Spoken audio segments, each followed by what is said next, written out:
Mas nós vemos, por exemplo, lá no livro do Apocalipse, não é, que Deus manifesta a sua ira, o seu julgamento de muitas formas, atingindo as plantações, terremotos, e nós vemos nas próprias palavras do Senhor Jesus, até mesmo pragas e pandemias, e eu sei que às vezes nós não estamos acostumados a pensar em Deus dessa forma, e nós estamos vendo hoje em dia uma geração de pastores e líderes que estão dizendo Deus é amor, e simplesmente não falam sobre a soberania de Deus e a justiça de Deus.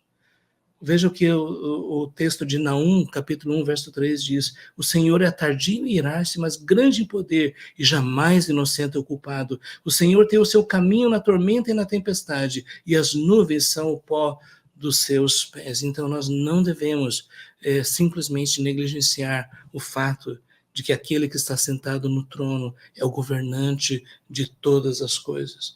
E nós devemos lembrar que os desastres, eles não podem frustrar os desígnios de Deus. E é por isso que, sabe, quando alguém diz assim, Deus olhou para tudo isso que estava acontecendo, mas ele era impotente, ele não tinha como agir, ele não teria como impedir, ele não tinha como mover nuvens e evaporação e água e correntes de águas. Mas observe o que diz Isaías capítulo 54, verso 10. Porque os montes se retirarão e os outeiros serão removidos, mas a minha misericórdia não se apartará de ti, e a aliança de minha paz não será removida, diz o Senhor, que se compadece de ti. O que nós vemos que às vezes coisas como grandes terremotos acontecem, mas ainda assim Deus permanece fiel e cumpre os seus propósitos. Como nós já mencionamos na expressão de Jó, capítulo 42, verso 2, bem sei que tudo podes, e nenhum dos teus planos pode ser frustrado. Por isso, nós devemos ter cuidado para não dizer coisas indignas a respeito de Deus. Quando os amigos de Jó tentaram explicar o sofrimento de Jó, depois de tudo, Deus disse, vocês estão errados. E ao próprio Jó, Deus disse, quem é esse que encobre o meu conselho? Porque às vezes, na tentativa de nós tentarmos explicar porque Deus faz as coisas, porque Deus permite as coisas, existe o perigo de nós reduzirmos Deus à perspectiva da nossa própria limitação e acabamos roubando de Deus a glória que pertence somente a Ele. Mas existe algo importante, né, que nós devemos lembrar constantemente. É que, primeiro, não tente identificar de formas mais específicas por que Deus permite desastres naturais. E eu quero insistir nesse ponto porque eu já vi muitas pessoas dizendo isso aconteceu para aquele estado porque lá acontecem coisas assim e as pessoas vivem dessa forma, e o fato é que nós não temos respostas para essas questões.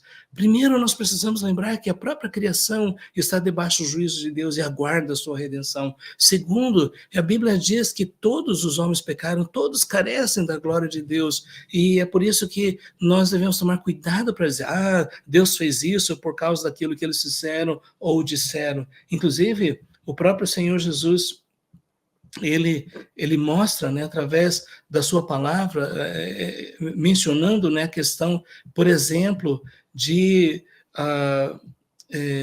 um acidente, né, que aconteceu. Jesus menciona lá em Lucas capítulo 13, ele diz assim, naquela mesma ocasião, chegando alguns, falava a Jesus a respeito dos galileus, cujo sangue Pilatos misturara com sacrifícios que os mesmos realizavam. Ele, porém, lhes disse, pensais que esses galileus eram mais pecadores do que os outros galileus por terem padecido essas coisas? Não eram, eu vou-lo afirmo. Se, porém, não vos arrependerdes, todos igualmente perecereis. Ou cuidais que aqueles 18 sobre os quais desabou a torre de Siloé e os matou eram mais culpados do que todos os outros habitantes de Jerusalém? Não eram, eu vou-lo afirmo. Mas se não vos arrependerdes, todos igualmente perecereis. E aqui nós temos uma mensagem.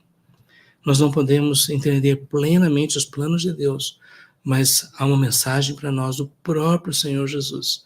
Ao invés de tentarmos interpretar causas e explicações de tragédias específicas, a mensagem de Jesus é esta, que está chegando o dia do julgamento, está chegando o dia de prestação de contas, e de que todos devem se arrepender.